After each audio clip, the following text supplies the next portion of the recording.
Sebelum lanjut jangan lupa tekan tombol subscribe supaya tidak ketinggalan notifikasi terbaru dari channel ini. 3, 2, 1. Terima kasih telah subscribe channel ini dan semoga Anda sukses selalu. Lata Hasan.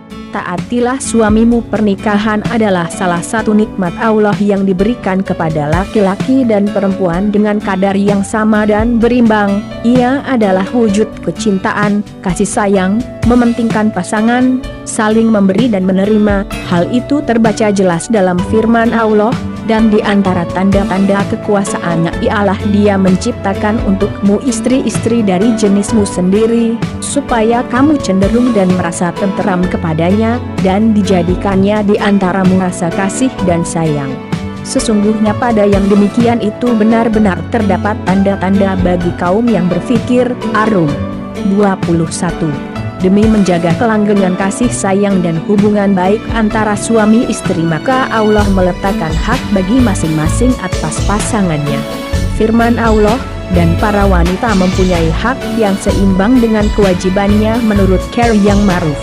Akan tetapi para suami mempunyai satu tingkatan kelebihan daripada istrinya. Al-Baqarah 228. Istri mempunyai hak-hak atas suami yang tidak sedikit yang wajib diberikan oleh suami kepadanya. Jika suami tidak menunaikannya maka hal itu dianggap sebagai dosa dan kemaksiatan yang tidak ringan di sisi Allah. Sebaliknya suami memiliki hak-hak atas istri sebanding dengan hak istri atas suami. Di antara hak-hak suami adalah hendaknya seorang wanita muslimah menjadi istri yang patuh dan taat kepada suaminya dengan menunaikan hak-haknya sebaik-baiknya. Besarnya hak suami atas istri. Hak suami atas istri adalah besar, kedudukannya di hadapannya adalah agung. Hal itu tergambar dengan jelas melalui 1. Perintah Rasulullah Shallallahu Alaihi Wasallam kepada istri agar bersujud kepada suami seandainya makhluk boleh bersujud kepada makhluk. Dari Abu Hurairah dari Nabi Shallallahu Alaihi Wasallam bersabda, seandainya aku memerintahkan seseorang bersujud kepada orang lain, niscaya aku memerintahkan istri agar bersujud kepada suaminya. Hadis riwayat At-Tirmizi. Dia berkata, hadis Hasan. Al-Arnaud berkata, sanadnya Hasan. 2. Murka yang di langit kepada istri yang menolak permintaan suami untuk bermesraan. Murka ini reda jika suami reda kepada istri. Dari Abu Hurairah bahwa Rasulullah Shallallahu Alaihi Wasallam bersabda, demi zat yang jiwaku berada di tangannya, tidak ada seorang suami mengajak istri ke ranjangnya lalu istrinya menolaknya kecuali yang di langit memurkainya sehingga suami reda kepadanya. 3. Penunaian ibadah-ibadah sunnah oleh istri bergantung kepada izin dan lampu hijau suami jika ibadah-ibadah tersebut menghalangi hak suami.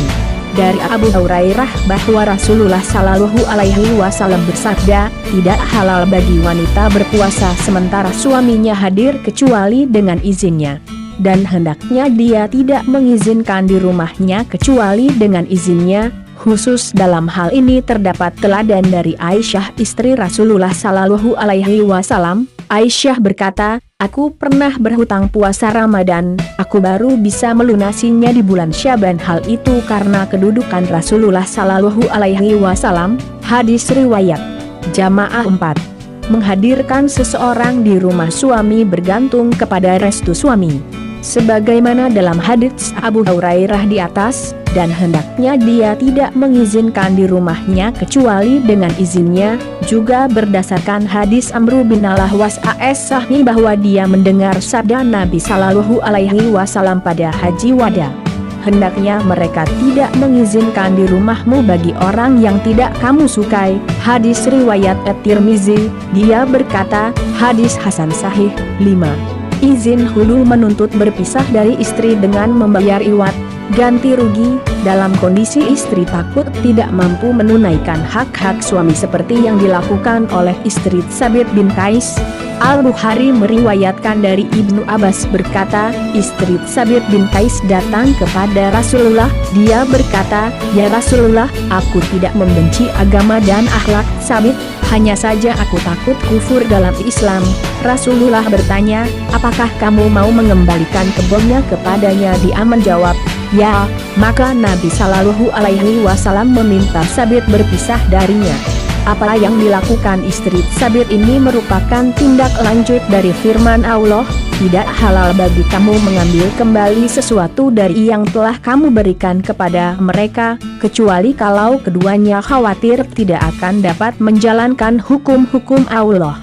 Jika kamu khawatir bahwa keduanya, suami istri, tidak dapat menjalankan hukum-hukum Allah, maka tidak ada dosa atas keduanya tentang bayaran yang diberikan oleh istri untuk menebus dirinya. Al-Baqarah 229, 6. Ihdat, berkabung, hanya boleh 3 hari tetapi untuk suami maksudnya jika suami yang meninggal maka masa ihdat lebih panjang yaitu 4 bulan 10 hari.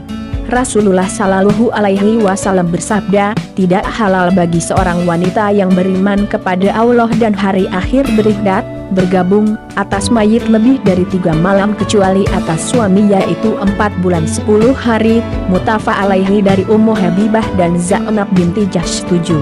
Tatanan iddah, masa tunggu, bagi istri yang berpisah dari suami, di mana dalam masa ini istri belum boleh menerima lamaran dari orang lain karena hak suami dan suami tetap dinamakan suami yang memegang hak rujuk jika berpisahnya masih memungkinkan untuk rujuk firman Allah, wanita-wanita yang ditalak hendaklah menahan diri, menunggu 3 kali kurun. Tidak boleh mereka menyembunyikan apa yang diciptakan Allah dalam rahimnya, jika mereka beriman kepada Allah dan hari akhirat. Dan suami-suaminya berhak merujukinya dalam masa menanti itu, jika mereka, para suami, menghendaki islah. Al-Baqarah 228. Sekian, terima kasih dan semoga bermanfaat.